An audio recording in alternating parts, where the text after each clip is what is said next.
이제 우리 함께 마음을 모아 부활절 6번째 주 어버이 주일 예배를 하나님께 드리겠습니다.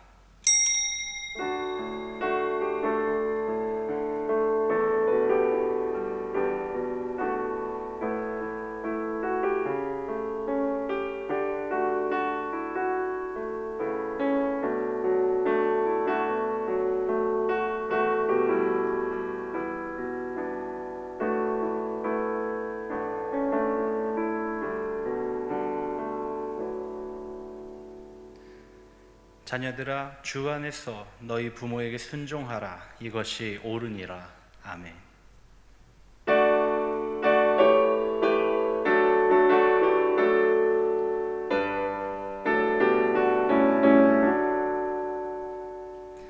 어머니의 넓은 사랑 귀하고도 귀하다.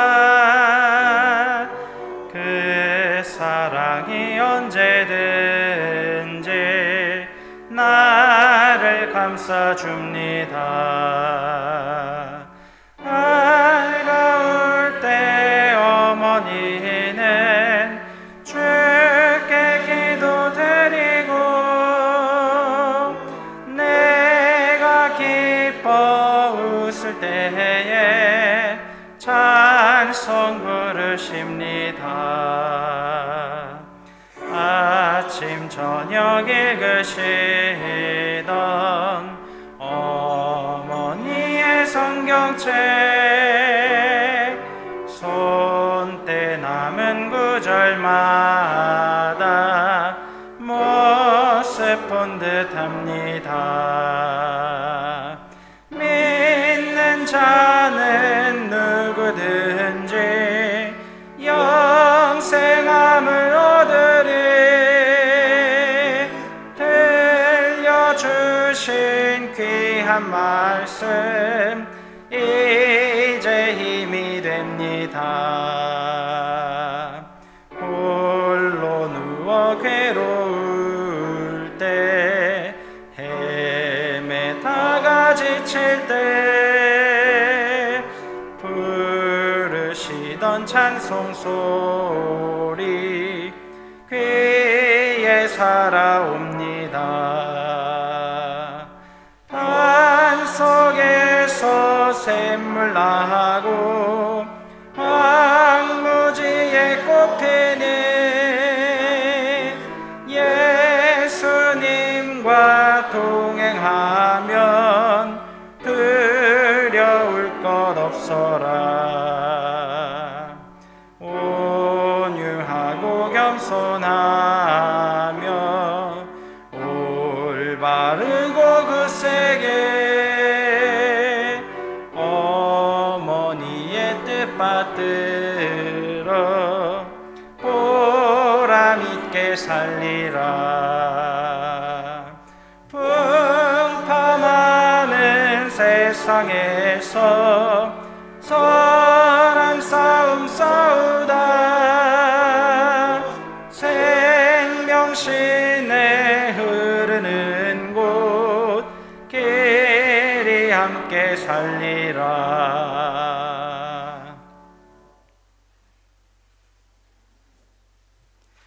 내 부모를 공경하라.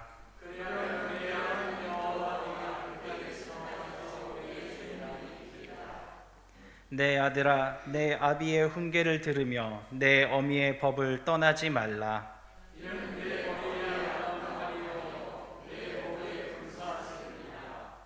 너를 낳은 아비에게 청종하고 내 늙은 어미를 경히 여기지 말지니라.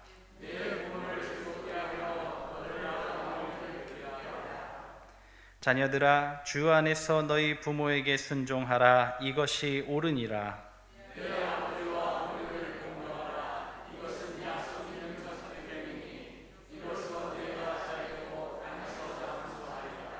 아멘. 전능하사 천지를 만드신 하나님 아버지를 내가 믿사오며 그의 외아들 우리 주 예수 그리스도를 믿사오니 이는 성령으로 잉태하사 동정녀 마리아에게 나시고 본디오 빌라도에게 고난을 받으사 십자가에 못 박혀 죽으시고 장사한 지 사흘 만에 죽은 자 가운데서 다시 살아나시며 하늘에 오르사 전능하신 하나님 우편에 앉아 계시다가 저리로서 산자와 죽은 자를 심판하러 오시리라. 성령을 믿사오며 거룩한 공회와 성도가 서로 교통하는 것과 죄를 사하여 주시는 것과 몸이 다시 사는 것과 영원히 사는 것을 믿사옵나이다. 아멘.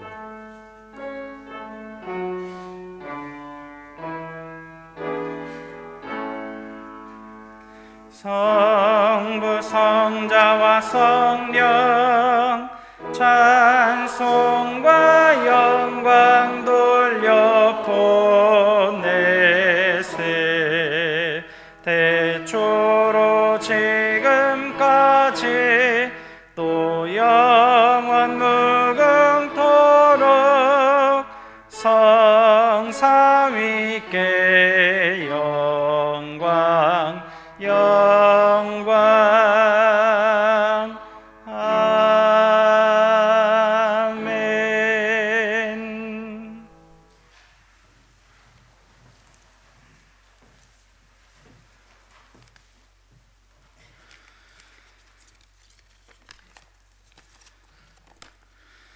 하나님 아버지, 5월 아름다운 주일 사랑의 주님께 예배드림을 감사드립니다. 세상의 번뇌와 애증의 고민에서 벗어나 하나님의 사랑으로 안식을 얻는 예배가 되기를 기도합니다. 5월 가정의 달에 가정의 소중함을 되새기며 가족의 사랑이 모든 일상의 활력의 원천임을 성경 속에서 깨닫습니다. 내 부모를 공경하라. 그리하면 내 하나님 여호와가 내게 준 땅에서 내 생명이 길리라 말씀하셨습니다. 우리는 깨달음과 실천에 그러나 무력하였습니다. 아름다운 세상의 시작은 주님의 말씀으로 하나된 가정입니다. 우리 인생은 세상사에 빠져 진리를 잃고 헤맬 수밖에 없는 존재임을 고백합니다. 영원하신 우리 하나님의 품 안에서 벗어나지 않는 동행의 삶을 항상 기도하고 실천해야겠습니다. 오늘날 세상은 혼돈의 상황으로 흘러가고 있습니다. 진리의 중심을 잃어버리고 눈앞의 이익만을 쫓아가는 모양입니다. 우리 그리스도인은 성경 말씀으로 무장하고 세상의 빛과 소금의 사명을 감당해야겠습니다. 우리는 그리스도인의 양육에도 소홀하였습니다. 교회의 부흥은 자녀들의 훈육에 달려 있다고 봅니다. 너희 자녀를 노엽게 하지 말고 오직 주의 교훈과 훈계로 양육하라고 성경 속에서 말씀하셨습니다. 마땅히 행할 길을 아이에게 가르치라. 그리하면 늙어도 그것을 떠나지 아니하리라. 천국을 준비하는 훈련을 주님의 말씀 속에서 중심을 잃지 않고 나가도록 주여 힘과 용기를 허락하소서. 우리 교회의 부흥을 기도드립니다. 우리 담임 목사님의 대안의 말씀이 더욱 영성이 깊어져 빛나게 하여 주시고 우리 성도님들도 그 깨달음이 날로 늘어나게 하여 주시고 교우 간의 화해와 단합도 아름다워지게 하여 주시옵소서. 이 모든 말씀 나를 구원하신 예수 그리스도 이름으로 기도합니다.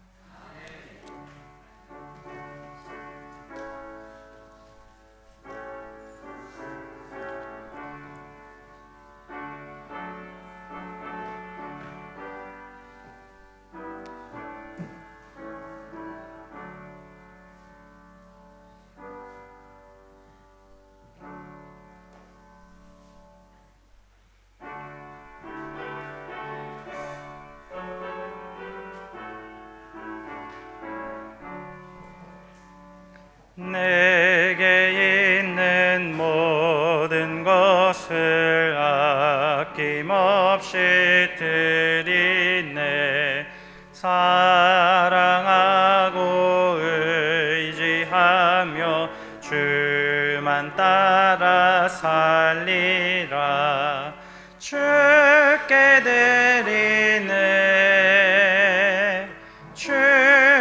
드리네. 사랑하는 구주 앞에 모두 드리네. 내게 있는 모든 것을 겸손하게 드리네. 세상 욕심 멀리하니 나를 받아주소서. 주께 드리네. 주께 드리네. 사랑하는 구주 앞에 모두 드리네. 내게 있는 모든 것을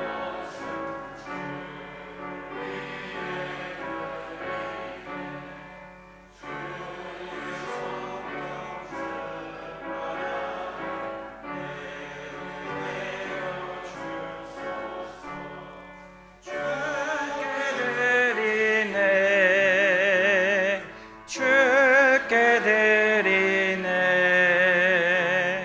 사랑하는 구주 앞에 모두 드리네. 아멘.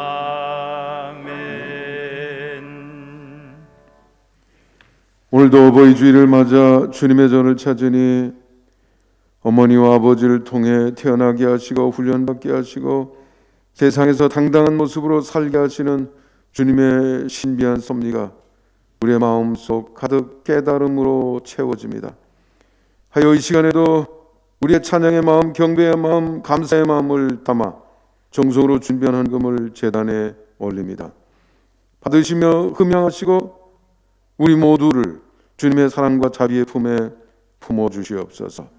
하늘의 안식과 평화를 얻게 하시며 세상에서 선한 싸움을 싸우는 일에 필요한 능력으로 다시 무장케 하옵소서.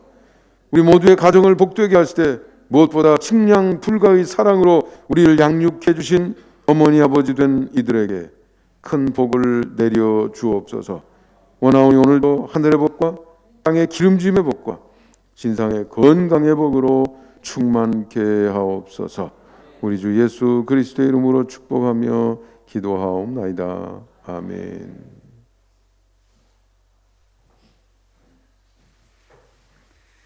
교회 소식 함께 나누도록 하겠습니다. 주보에 있는 교회 소식란을 참고하시기 바랍니다.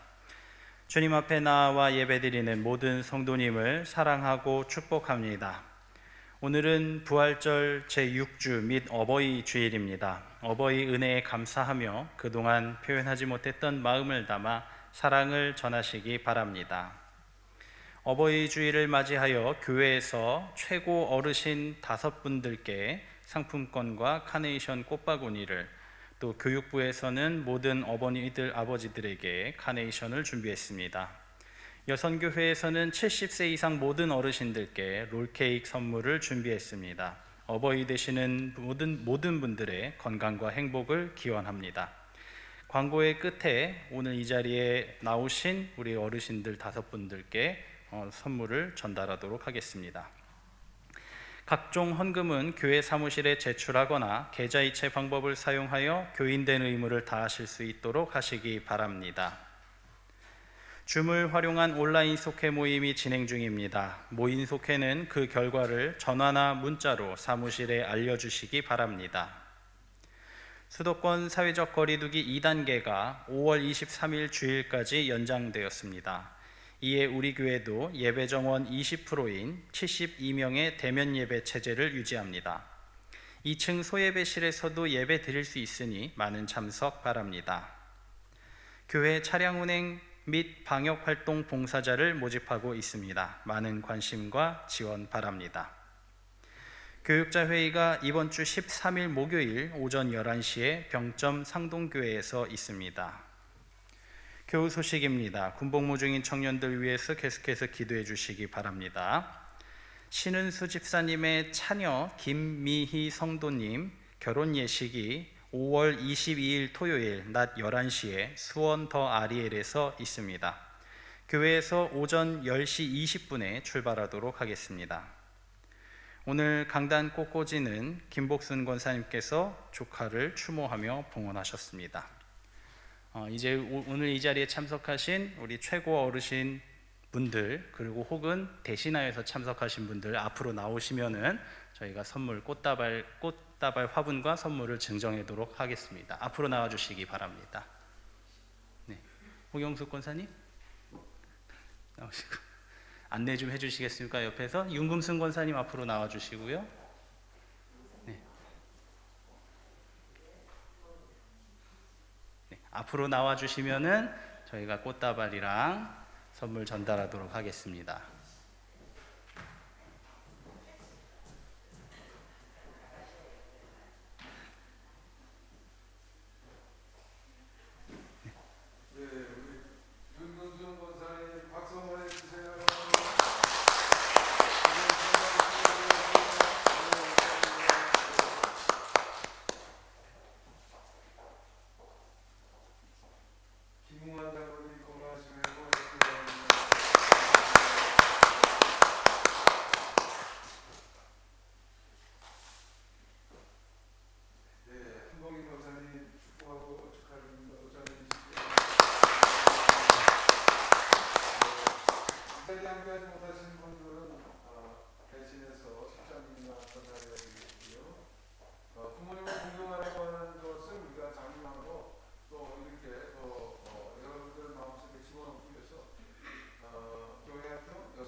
이제 우리 하나님의 말씀 함께 봉독하도록 하겠습니다. 오늘 우리에게 주시는 하나님의 말씀은 신약성경 요한 1서 5장 1절부터 6절까지의 말씀입니다. 받들어 봉독하도록 하겠습니다. 예수께서 그리스도이심을 믿는 자마다 하나님께로부터 난 자니 또한 낳으신 이를 사랑하는 자마다 그에게서 난 자를 사랑하느니라. 우리가 하나님을 사랑하고 그의 계명을 지킬 때에 이로써 우리가 하나님의 자녀를 사랑하는 줄을 아느니라. 하나님을 사랑하는 것은 이것이니 우리가 그의 계명을 지키는 것이라. 그의 계명들은 무거운 것이 아니로다. 무릇 하나님께로부터 난 자마다 세상을 이기느니라. 세상을 이기는 승리는 이것이니 우리의 믿음이니라. 예수께서 하나님의 아들이심을 믿는 자가 아니면 세상을 이기는 자가 누구냐? 이는 물과 피로 임하신 이시니 곧 예수 그리스도시라. 물로만 아니요 물과 피로 임하셨고 증언하는 이는 성령이시니 성령은 진리니라. 하나님의 말씀입니다.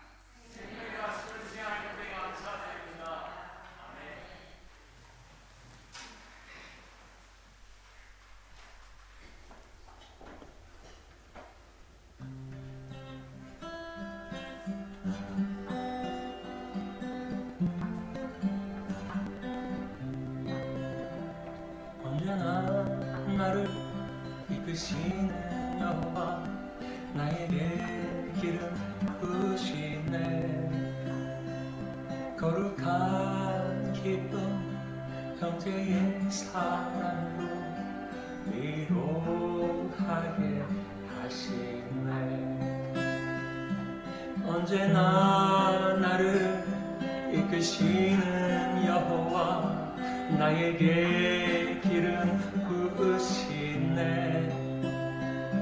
거룩한 기쁨 형제의 사랑으로 위로하게 하시네. 슬퍼하는 형제들 위로하게 하시네. 말씀으로 입히라. 주님이 이끄시네. 절망하는 자매들 위로하게 하시네. 찬송으로 입히라. 주님이 이끄시네.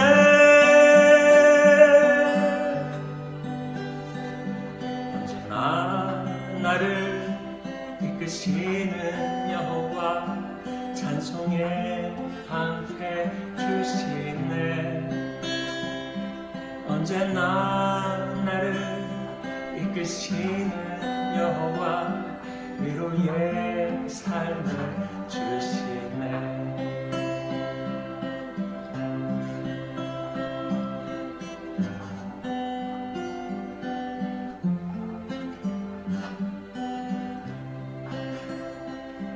언제나 나를 이끄시는 여호와 나에게 기름 부으시네.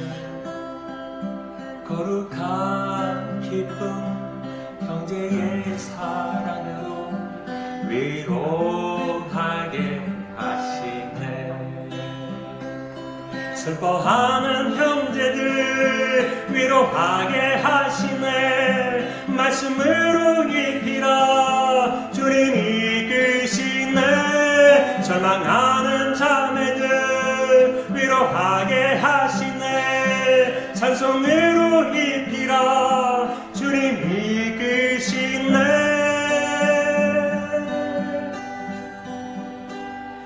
언제나 나를 이끄시는 여호와 찬송의 방패 주시네. 언제나 나를 이끄시는 여호와 위로의 삶을 주시네. 슬퍼하는 형제들 위로하게 하시네. 말씀으로 입히라 주님 이끄시네. 절망하는 자매들 위로하게 하시네. 찬송으로 입히라 주님 이끄시네.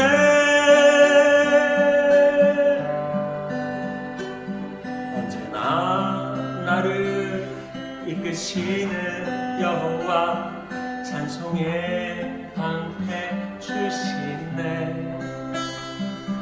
언제나 나를 이끄시는 여호와 위로의 삶을 주시네. 언제나 나를 이끄시는 여호와 위로의 삶을 주시네.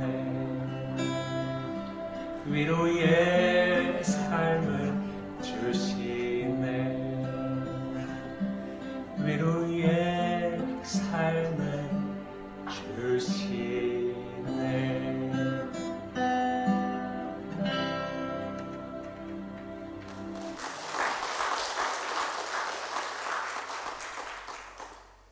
네, 감사합니다. 우리 차보석 집사님이 가사도 쓰시고 또 곡도 입히시고 또 찬양도 직접 불러서 하나님께 영광을 돌리셨습니다.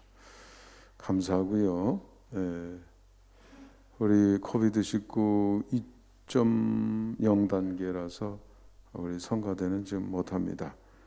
그래서 영상으로 찬양을 하는데 많은 분들이 동참해 주시면 감사하겠습니다. 5월달은 가정의 달인데 여러분 가정에 하나님의 축복, 은총, 은혜가 늘 충만해서 행복하시기를 주님의 이름으로 축원합니다.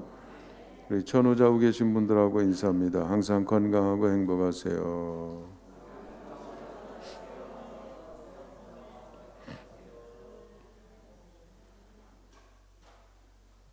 네, 어버이 주일이라서 제가 이렇게 글을 읽다가 보니까 이런 간단한 이야기도 있더라고요. 역사를 바꾼 두 아이, 제목이 그렇게 되어 있어요. 1889년 역사를 바꿔놓은 두 아이가 태어났다. 한 아이는 오스트리아인 부부 사이에서 출생했다. 아버지를 일찍 여윈 소녀는 알코올 중독자인 숙모 밑에서 성장했다. 그는 16세 때 학교를 중퇴하고 극렬분자가 됐다. 그의 이름은 아돌프 히틀러이다. 또 다른 아이가 같은 해 미국 텍사스에서 태어났다. 부모의 사랑과 관심을 받으며 자란 소녀는 웨스트포인트 사관학교에 입학했다. 소년의 이름은 드와이트 아이젠하워이다. 두 사람은 제2차 세계대전에서 만났다. 한 사람은 분노의 도끼를 발산했고 다른 한 사람은 평화를 외쳤다. 히틀러는 56세 때 대피소에서 자살해 많은 사람들이 기뻐했고 아이젠하워가 눈을 감을 때는 세계가 애도했다. 그런 얘기예요. 같은 해에 태어난 두 사람. 한 사람은 세상 사람들이 죽기를 바랐고 다른 한 사람은 그 죽음을 슬퍼한 그런 큰 차이가 있었습니다. 오늘 여기 설명에 그 차이를 만들어낸 원인은 오늘 이 이야기 속에서 지적하고 있는 것은 부모 밑에서 성장했는가 아닌가 이거라는 거죠.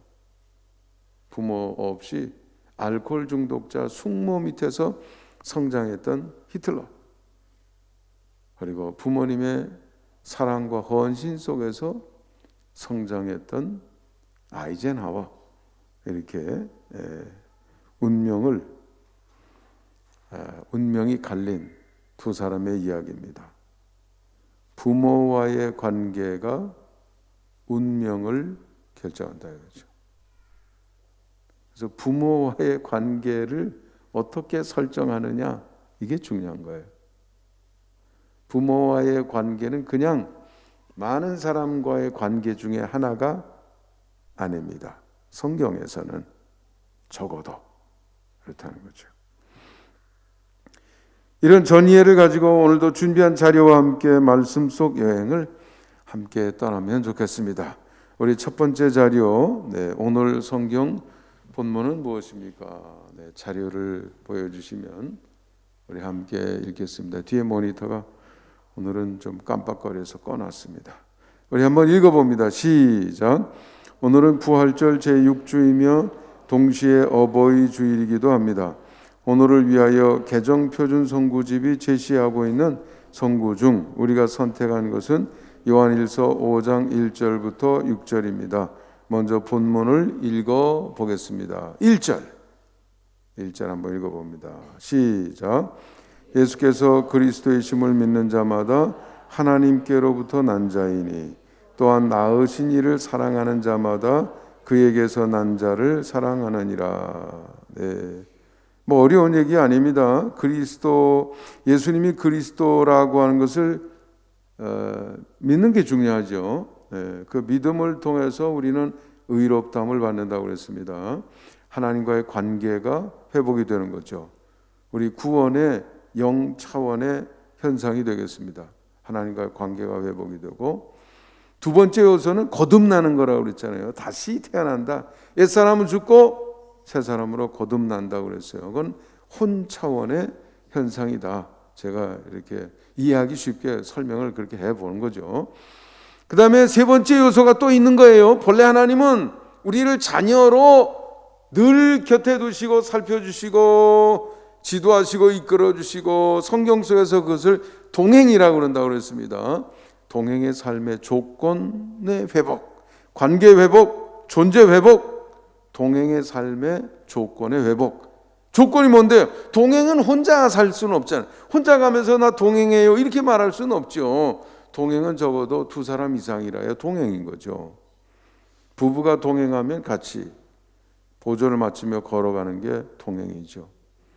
옛날 할아버지들은 한참 걸어가다가 서서 빨리 와 그러고 10m쯤 오면 또 휙 가고 이런다 그러던데 그거는 동행이 아닙니다. 같이 두런두런 얘기하면서 걸어가는 게 동행이지요. 그래서 구원의 세 번째 요새는 성령 세례. 성령님께서 영으로 우리에게 오시면 동행이 그때 가능한 거 아니에요? 성령께서 영으로 우리와 함께 하시며 우리의 삶 속에서 감화하시고 감동하시고 깨우쳐 주시고 지도해 주시고 보호해 주시고 역사하신단 말이죠. 그래서 그 구원이라고 하는 것 속에서는 다시 태어나는 게 있습니다. 태어난다 이거죠. 그래서 여기 보면 예수께서 그리스도임을 믿는 사람은 누구에게서 난 자라고요? 하나님에게서 난 자라는 거죠. 뭐 큰 그림으로 봐도 보면 모든 사람은 다 하나님이 지으셨으니까 창세기 1장 어떻게 지으셨어요? 하나님의 형상과 모양으로 지으셨다고 그랬죠. 창세기 5장에 보면 아담과 하와가 아들을 낳고 세 번째 아들 셋을 낳고 거기에 설명할 때 보면 자기의 모양과 형상을 닮은 아들을 낳았다는 표현이 그렇게 나와요. 같은 표현이 나와요. 그러니까 하나님께서 자신의 형상과 모양대로 인간을 창조하셨다는 얘기는 하나님과 소통할 수 있는, 그리고 자녀로 대할 수 있는 존재로 만드셨다는 뜻이 되는 거죠. 그러니까 본래도 하나님에게서 낳은 하나님의 자녀로 탄생한 인간이고요. 죄로 말미암아 관계가 끊어졌다가 다시 구원받는다고 했을 때도 거듭 태어나는, 다시 태어나는, 신생, 새롭게 태어나는 과정이 있는 거죠. 그런 의미에서도 우리는 하나님께로부터 났다, 이렇게 이야기할 수가 있는 것입니다. 당연히 우리는 우리를 낳으신 분을 사랑해야 되겠지요. 낳으신 이를 사랑하는 자마다 그에게서 난 자를 사랑하느니라. 그에게서 난 자, 독생자 예수 그리스도 물론 사랑해야 되죠. 그리고 우리 형제들 서로 다 나만 하나님에게서 난 것이 아니라 거듭남의 과정을 거쳐 하나님의 백성이 된 모든 사람들은 다 하나님에게서 난 존재인 줄 믿습니다. 서로 사랑해야 되겠죠. 아무래도 여기 낳으신 이 부분이 오늘 우리하고 연관이 좀 많이 있는 부분이라고 하겠습니다. 2절과 3절을 한번 읽어보죠. 2절과 3절 시작. 우리가 하나님을 사랑하고 그의 계명들을 지킬 때에 이로써 우리가 하나님의 자녀를 사랑하는 줄을 아느니라. 하나님을 사랑하는 것은 이것이니 우리가 그의 계명들을 지키는 것이라. 그의 계명들은 무거운 것이 아니로다. 계명 지키는 거가 중요하다 이거예요. 하나님을 사랑해야 되고 우리를 낳으신 분이니까 마땅히 사랑해야 되고, 그 사랑하는 방법은 그의 계명을 지키는 것이다 이거예요. 계명 지키는 게 중요하다 이거죠. 우리를 낳으신 이를 사랑한다 그러면 그분의 말을 우리는 존중해서 들어야 되겠죠. 그리고 행동해야 돼요. 사춘기 되면 전두엽이 발달하기 시작합니다. 자기의 비판적인, 자기 스스로의 생각을 시작하는 나이예요. 근데 완숙하지 않기 때문에 자기 주장을 하지만 정확한 판단을 못해요. 그러니까 자꾸 실수도 많고 이렇게 되기는 하는데, 중요한 것은 그 과정 속에서도 부모님을 존경하고 부모님의 말씀을 따르고 그분의 지도와 지시를 존중해서 지키고 행동하게 되면 똑바른 사람이 되는 거예요. 올바른 사람이 되는 거예요.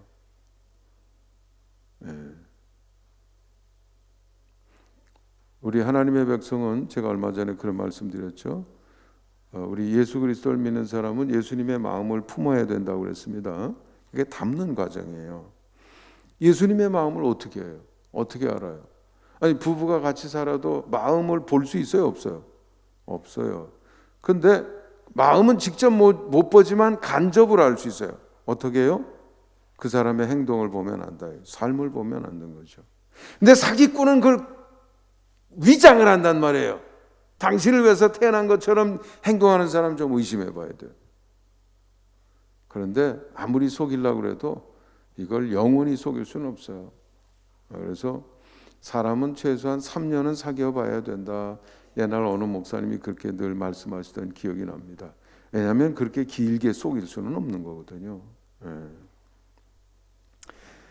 그래서 그 행동을 보면 안다 이거죠. 그리고 그 행동을, 예수님의 마음을 어떻게 품어요? 예수님의 행동을 보고 예수님의 지시나 명령을 우리가 이렇게 관찰하고 그것을 마음에 받아들여서 행동을 반복하는 과정 속에서 내 마음에 예수님의 마음이 새겨지기 시작한다 이거죠.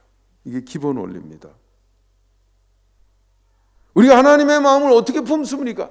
하나님의 명령을 존중해서 지키다가 보면 하나님의 마음이 내 마음속에서 자꾸 자라나는 거예요. 어느 순간이 되면 내 판단이 하나님의 판단과 크게 차이가 나질 않아요. 내 분별, 내가 분별하는 거하고 하나님의 분별, 나의 마음속에 일어나는 어떤 때는 이런 격정의 마음도 있을 수 있고요, 분노의 마음도 있을 수 있고요, 불의를 바라보면서 또 긍휼의 마음도 있을 수 있고요. 이렇게 되는 거죠. 행동이 얼마나 중요한지 몰라요. 말로만 하면 안 되고 행동이 중요합니다. 행동이. 그걸 충분히 반복해야 눈에 띄어요. 내 눈에 띄는데 왜 사람들 눈에는 안 띄지? 답답한 게 너무 많을 때가 있어요. 마음이 안 만들어지니까 이게 보이질 않는 거지. 여기도 손대야 되겠네, 저기도 손대야 되겠네, 이런 게 있는데 안 보이는 거예요.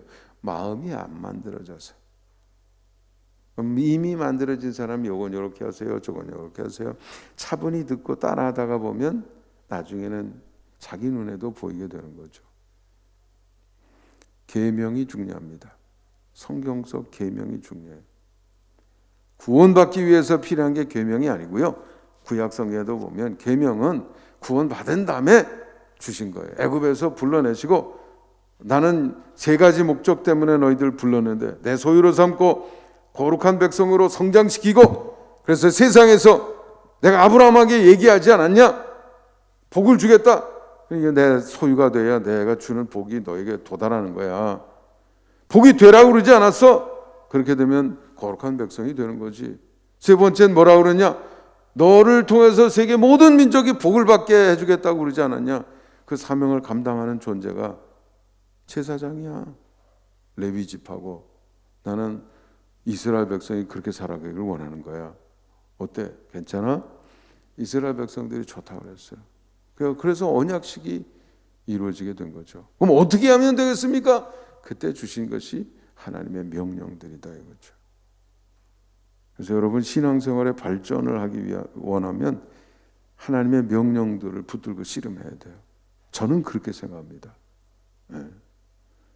그 부분이 너무너무 중요해요. 군대 가가지고 맨날 멸공 교육이나 받고 정신 차려서 우리 북한 이깁시다 할 수 있지요?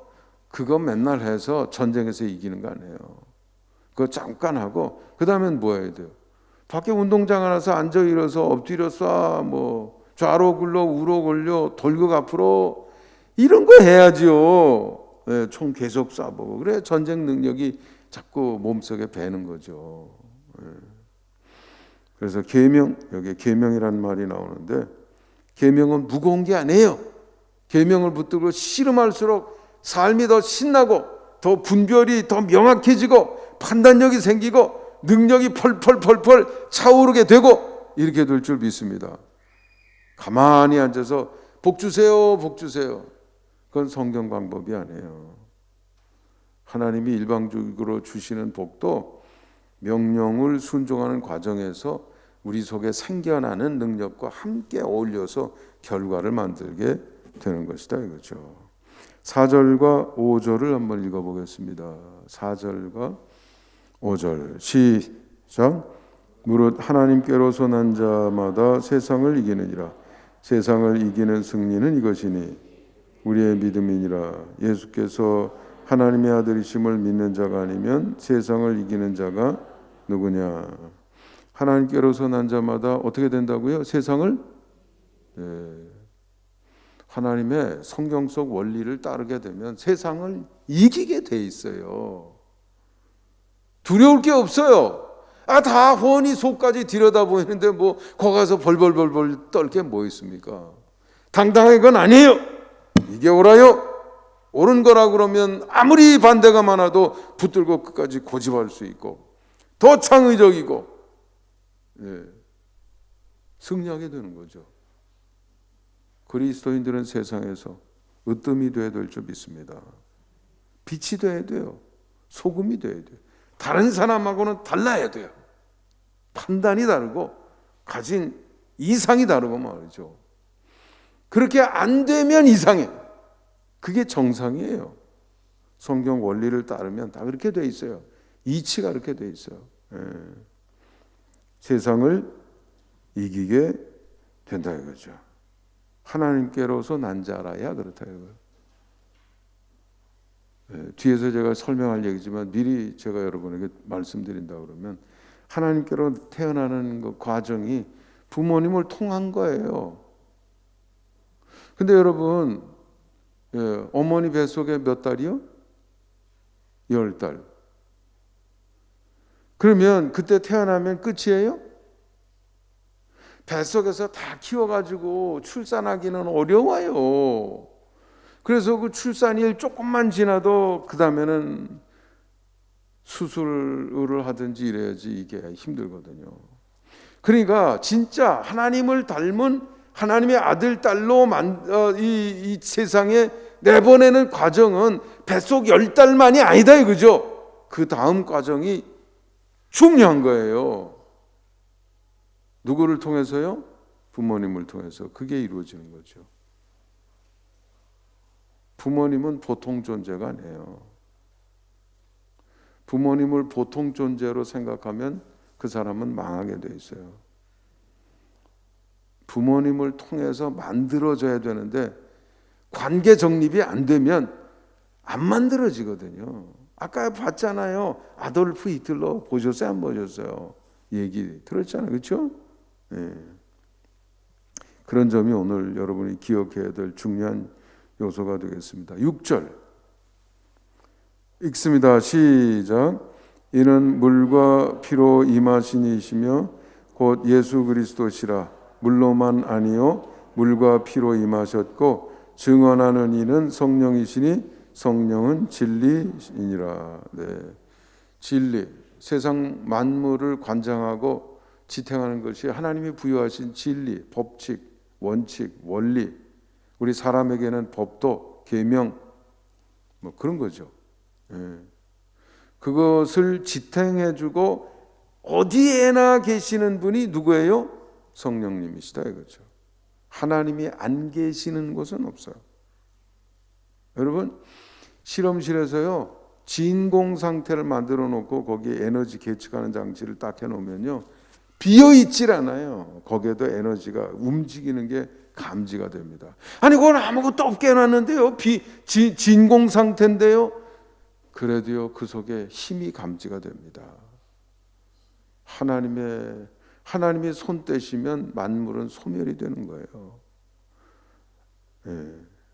그래서 성령께서는 진리의 영께서는 언제나 역사하시는데 특별히 물과 피로서 물 세례의 물 거듭나는 것을 상징하는 거죠. 옛사람은 죽고 새 사람으로 거듭나고 그것을 가능하게 하는 바탕이 되는 것은 예수 그리스도의 십자가의 보혈인 줄 믿습니다. 그래서 물과 피로 우리를 다시 태어나게 하셨다 이거죠. 예. 그리고 그 가운데서 일하시는 분이 성령이신 것을 믿으시기 바랍니다. 다음 자리 한번 보겠습니다. 본문을 읽는 오늘 우리의 관심 뭐냐 이거죠. 오늘은 어버이 주일이니까요. 한번 읽어보겠습니다. 시작. 오늘은 부활절 제6주이며 어버이 주일입니다. 당연히 관심의 초점은 우리를 낳으신 부모님이며 감사와 공경, 효도, 실천이 풀어야 할 숙제입니다. 부모님 주일이니까요. 우리가 기억해야 될 게 부모님과의 관계가 한 사람의 운명을 결정짓는 절대적인 요소라는 거, 그걸 알아야 돼요. 그런데 그 절대적인 요소는 절대적인 것으로 대해야지 상대적인 것으로 생각하고 부모님을 귀뚱으로 말씀을 듣고 무시하고 내 마음대로 살게 되면 그땐 사람이 망가지는 거죠. 그러니까 부모님과의 관계의 정립이 중요한 거예요. 그러면 성경적인 원리를 따라서 부모님께 효도한다는 건 뭡니까? 이게 이제 오늘 우리의 관심이죠. 오늘 본문 말씀에서 우리는 어떤 교훈을 얻을 수 있을까요? 이게 이제 우리 관심이 되겠죠. 한번 다음 자리 한번 보겠습니다. 본문이 우리의 관심에 대해서 우리가 풀어야 될 숙제, 어버이 주일 부모님 어떻게 효도해야 될까요? 부모님 우리는 어떻게 대해야 될까요? 이것에 대해서 주는 교훈 한번 읽어보겠습니다. 시작. 부모님은 하나님과 함께 우리를 낳으신 분으로 불리는 존재입니다. 우리를 낳으신 분으로서 부모를 공경해야 합니다. 이웃 사랑과 형제 사랑과는 차원이 다른 행동입니다. 뿐만 아니라 하나님의 명령 준수 차원에서 엄숙함으로 실행해야 됩니다. 네, 그래서 우리를 낳으신 이를 사랑하라고 그랬지만 그 사랑 차원에서 한 걸음 더 올라가는 거예요. 사랑은요, 아랫사람도 사랑할 수 있고 윗사람도 사랑할 수 있지만 그래 그 수준이 아니에요. 한 걸음 더 올라가야죠. 그래서 성경에서는 내 부모를 공경하라 그랬어요. 아랫사람을 공경하나요? 아랫사람에 대해서는 아낀다든지 사랑한다든지 위한다든지 이런 말을 하지만 공경이라는 말은 안 써요. 차원이 다른 거예요. 네. 요점만 정리해서 말씀드린다 그러면 오늘 본문 말씀이 우리의 관심에 대해서 주는 것. 첫째는 부모님은 하나님과 함께 낳으신 이의 범주에 두고 공경하라 이거예요. 네. 낳으신 이 그랬을 때는 딱 하나님 그다음에 어머니 아버지 이렇게만 들어가죠. 거기 다른 사람이 들어갈 수 있어요 없어요? 이웃집 아저씨 나은이에요? 형님은 아니에요. 딱 어머니 아버지 그리고 하나님. 하나님이 모든 원리를 지으신 분이고 그걸 구체적으로 매 역사의 순간마다 남자와 여자를 지으셔서 세상에 보내실 때 그 역할, 그 임무 그거를 감당하시는 분은 누구예요? 어머니와 아버지다 이거예요. 어머니와 아버지를 통해서 하나님이 역사하시는 거죠. 성령께서 운행하시고 진리의 영께서 일하고 계시는 거다 이거예요. 두 번째는 계명 준수의 정신으로 대하라 이거죠. 계명 준수. 뭐 어머니 얼마나 잘났는데 아버지 뭐 얼마나 잘난 거 못난 거 따지지 말라 이거예요. 그런 거와 상관없이 부모님은 하나님께서 우리에게 주신 남자와 여자 하나님의 백성을 이 세상에 보내시는데 막중한 역할을 감당하시는 분이고 우리가 그분을 존중하는 공경의 마음을 갖는 것만 가지고서도 이미 하나님의 섭리와 역사가 내 속에 자리를 잡을 수 있고요, 행동으로 나올 수 있고요, 반복이 되면서 하나님을 닮은 경지까지 올라갈 수 있는 발전의 조건이 충족이 되는 거죠. 조금 이따 말할 걸 벌써 미리 다 말했네요. 다음 걸 한번 먼저 다음 자료 보겠습니다. 다음 자료. 부모 공경 꼭 그런 정도까지 해야 됩니까? 이거에 대한 대답이 제가 조금 전에 한 거예요. 한번 읽어보겠습니다. 시작. 부모 공경이 중요하다는 것은 인정하지만 낳으신 이를 사랑하는 말씀.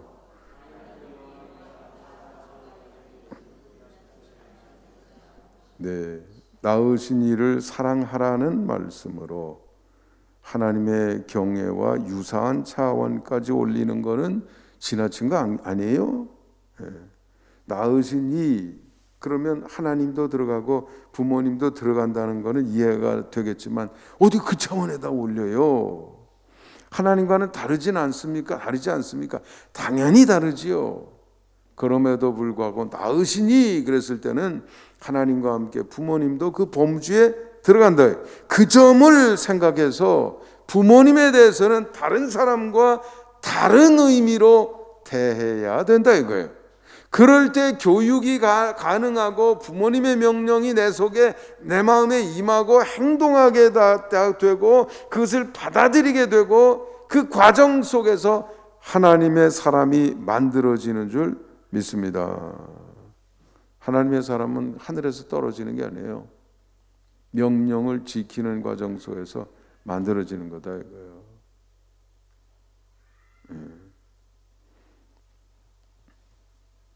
지나친 거 아닙니까? 그렇게까지 할 필요가 있겠습니까? 라고 하지만 제가 설명드린 그 원리가 있다 이거죠. 다음 자리 한번 보죠. 본문 교훈에 담긴 지혜 한번 읽어보겠습니다. 시작. 절대로 지나친 일이 아닙니다. 하나님은 인간을 자신의 형상과 모양으로 창조하셨고 그것이 부모의 수고를 통하여 현실화됨으로써 복을 받고 복이 되고 복을 나누는 삶을 살게 하셨기 때문입니다. 이게 원래예요. 하나님이 부모님을 통해서 일하시는 거예요. 하나님의 명령이 부모님을 통해서 자녀들에게 전달돼야 돼요. 제가 그랬죠. 교회 미래는요, 훌륭한 교회, 대단한 교회가 많이 출연해야 되겠죠. 그렇지만 거기에서 그쳐서는 안 된다고 제가 그랬잖아요. 일주일에 한 번 교회 학교에서 가르치는 걸로 하나님의 사람이 만들어질 수가 없어요. 꾸준히 집에서 지시하고 감독하고 평가하고 같이 소통하고 이러면서 설득하고 이해를 시키고 받아들이게 만들고 하나님의 말씀이 마음속에 새겨지고 행동하는 가운데 아주 새겨져서 그 다음에 노력 안 해도 안 할 수가 없고 저절로 그 하나님의 말씀의 정신이 행동으로 표정으로 삶으로 나타날 수 있는 그게 가정에서 출현이 되는 거거든요. 그 경지에 가야 돼요. 그래서 유태교는 나라가 멸망하고 수천 년 지나서 지금도요 유지가 되는 거예요. 왜냐하면 누가 만들어 회당에서 만들질 않아요. 누가 만들어요? 부모가 만드는 거죠. 성경에는 교회들아 성도들의 자녀들을 불러 모아서 이렇게 만들어라 이런 명령이 없어요. 아비들아 어미들아 이런 명령은 있어도요. 그게 하나님이 일하시는 채널이거든요. 그러면 그 채널을 통해서 하나님의 섭리가 결과를 보게 만들려고 그러면 그 채널이 살아있어야 돼요. 자녀의 입장에서는 부모님의 말씀이 소중하게 들려야 돼요. 존중스러워야 돼요. 하나님 이 땅에서는 하나님 버금가는 모습으로 바라보여야 돼. 그래야 말씀을 귀담아 듣게 되고요, 따라하게 되고요, 순종하게 되고 순종하는 과정 속에서 행동을 반복하는 과정 속에서 어머니 아버지 마음속에 있던 그 마음이 내 마음속에 자리 잡기 시작하고요, 나중에 이게 내게 되는 거예요. 한마디로 말하면 잘 되는 길입니다. 오늘 성경에서 그랬잖아요. 그런 사람은 세상을 어떻게 한다고요? 이긴다고 그랬어요. 세상을 이기는 사람들, 그런 사람들이 그 과정을 통해서 출현하는 겁니다. 부모님과의 관계를 통해서 하나님의 섭리가 우리의 삶 속에 나타나게 되는 거죠. 그게 끊어진 사람, 아돌프 히틀러만 그런 게 아니에요. 성경 속에 다윗이 얼마나 훌륭합니까? 그런데 그 아들 압살롬, 아들 자식들은 형편이 없어요. 자식들은. 아도니아도 말이죠. 마지막에 반란 일으키고 압살롬도 그렇고요. 형제 죽이고. 이건 완전히 이 다윗의 자손들은 다 그냥 자식들은 요즘 막말로 개판이에요. 개판. 왜 그렇습니까? 여러분 생각해 보세요. 그 아이들 낳아놓고 그 열심히 키우고 훈육하고 지켜야 될 그때 다윗이 뭐 했어요? 도망다니거나 아니면은 사울이 다윗을 쉽게 좀 처리하려고 자기 딸 줬었잖아요. 그 도망다니느라고 뭐 돌볼 수가 있습니까? 나중에 왕이 되고 난 다음에도 전쟁터 누비느라고 집에 앉아가지고 자식 돌볼 길이 없어요. 그러니까 아버지 입장에서 미안해요, 안 미안해요? 미안하지요. 그러니까 너 왜 그러니? 말 한마디 안 했다잖아요. 어떻게 그런 말을 안 할 수가 있어요? 하나님의 마음속이 내 마음속에 있어서 잘못을 보면 하나님의 마음으로 그건 아니에요. 아니 하나님의 명령은 부모라도 뺐다 더했다 할 수 있는 게 아니에요. 자기가 하나님은 모르지. 하나님 아니잖아요. 하나님 주신 사명을 감당하는 자리에서는 부모가 아무리 마음이 약해도 약해지면 안 돼요. 여전히 강해야 된다 이거예요. 괜히 뭐 빨간 옷 입을까요? 하얀 옷 입을까요? 이런 걸 가지고 눈을 부라리고 그런 건 하지 마시고 그거는 개인 취미나 선택의 문제죠. 엄격하게 부모의 권위를 주장할 때는 하나님의 명령이 그 속에 들어있을 때 그걸 붙들고 그렇게 해야 된다 이거죠. 그럴 때 사람이 만들어지는 거예요. 근데 그걸 못했잖아요. 그러니까 미안해서 말이죠. 압살롬이 그렇게 반란을 하고 궁전 옥상에서 뭐 별짓을 다 해도 그거 한마디 따끔하게 말 못하고 말이죠. 나중에 죽었다니까 압살롬아, 압살롬. 이해는 됩니다. 이해는 됩니다. 해준 게 없거든.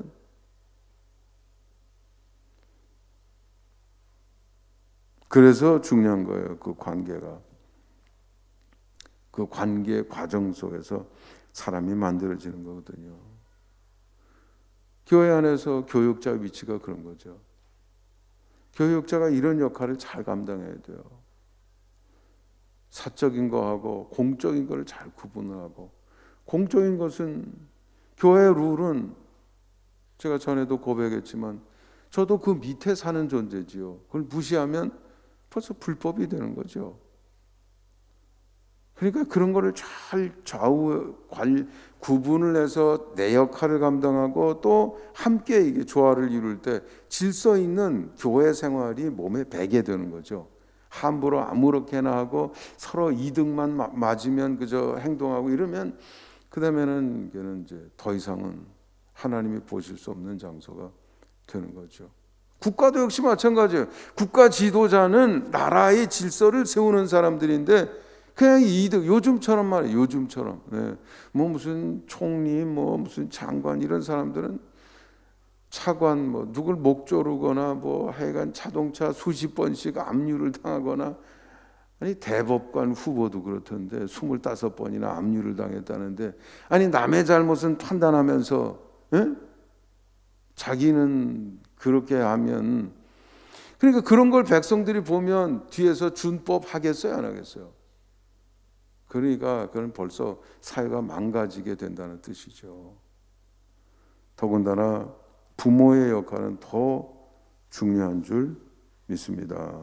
이런 점을 우리가 잘 알아야 돼요. 그래서 세상을 이기는 길에 내 부모를 공경하라 그러면 하나님이 주시는 땅에서 내 생명이 길다 짧다? 길다 이거예요. 성경에서 10계명 중에서 약속 있는 첫 계명, 약속 있는 계명, 유일한 계명 10계명에서 뭐예요? 내 부모를 공경하라, 그것뿐이에요. 왜 그렇게 강조합니까? 이런 원리가 담겨 있기 때문에 그래요. 얼마나 중요한지요. 어려서부터 바다에 대한 열망이 있는 한 꼬마가 있었다고 그래요. 그래서 평생 뱃사람으로 살겠다는 꿈을 가지고 여러 가지 조사를 하고 또 자격증을 준비하고 공부를 하고, 그러다가 나중에 청년이 되면서 큰 선박회사에 취직을 했답니다. 어머니에게 고백을 하면서 작별 인사를 하는 거죠. 그때 어머니가 반대를 했다고 합니다. 바다에 나가서 난 널 바다에 내보내고 내가 잠을 못 잘 것 같다. 그랬더니 이 아이가 평생에, 이 청년이 말이죠, 자기의 꿈을 순식간에 내려놨다는 거예요. 어머니가 불편하시다 그러면 내가 포기하겠습니다. 그 사람이요, 나중에 미국의 초대 대통령, 초대 대통령 조지 워싱턴이 되었다는 거죠. 벌써 그런 마음이 있는 사람은요, 그래서 사는 게 달라진다는 거죠. 다음 자리 한번 보겠습니다. 그러면 어떻게 실천하면 좋겠습니까? 한번 읽어보겠습니다. 시작. 부모님을 하나님의 대리자로 대해야 합니다. 하나님은 경외의 대상이지만 부모님은 공경의 대상임을 인정해야 합니다. 특히 부모님을 통해 전달되는 하나님의 뜻을 헤아리고 존중하고 마음에 새기기 위해 최선을 다해야 합니다. 인생 여정에서 만복을 경험하게 될 것입니다. 하나님 대리자예요. 이 세상에 출현시키고요, 그 다음에 독립할 때까지 하나님의 명령에 따라서 지도하고 지시하고 이렇게 양육해 주는 과정을 통해서 세상에서 승리할 수 있는 사람의 바탕을 만들어 주는 거죠. 그러니까 당연히 순종해야죠. 그래서 순종하는데 성경에 보면 주 안에서 그래요. 부모님은 아까 그런 분별의 지혜가 필요하다고 그랬어요. 빨간 구두 사요, 하얀 구두 사요, 그런 거를 무슨 권위를 가지고 누르면 벌써 그 다음에는 관계가 깨지기 시작하는 거예요. 그거는 설명하면서 뭐가 좋을까, 내 생각은 어떤데, 이렇게 해야 되겠죠. 그렇지만 성경 말씀에 관한 것은 이건 나도 어쩔 수 없어. 이거는 내가 너에게 일방적으로 지시할 수밖에 없다. 이렇게 해서 그런 것을 강하게 해줘야죠. 순종하는 입장에서도 주 안에서 순종하라 이렇게 되어 있습니다. 세 번째로 사명을 다한 부모님을 존중하고 공경해야 됩니다. 부모님은 평가하는 게 아니에요. 뭐 학위 뭐 받으셨는데요? 공부 유학 좀 갔다 오셨나요? 이런 거 따지는 게 아닙니다. 부모님은 많이 배웠든 못 배웠든 그 과정이 어떻든 공경의 대상이고 이 세상에서 하나님 다음으로 가장 소중하고 공경해야 될 분입니다. 어떤 상황에서도요. 치매가 걸리시든 뭐 무슨 상황을 다 가정하더라도 우리가 진심을 다해서 모시고 품어야 될 대상임을 인정해야 되겠습니다. 마무리하는 말 한번 마지막 우리 읽고 마치도록 하겠습니다. 함께 읽습니다. 시작. 한 사람의 삶에서 부모님의 영향은 절대적이고 결정적입니다. 그의 운명의 큰 흐름을 결정하는 존재인 것입니다. 오늘 함께 나눈 원리들을 잊지 말아야 하겠습니다.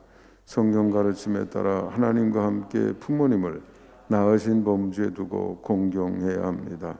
자손 대대로 만복을 누리게 될 것입니다. 아멘. 기도하시겠습니다. 거룩하시고 자비로우신 하나님 감사합니다. 오늘도 주신 말씀 마음속에 새기며 어버이 주의를 대합니다. 하나님의 말씀을 이해했으니 이제는 현장으로 돌아가 실천하게 하옵소서. 예수님 이름으로 축복하며 기도하옵나이다. 아멘.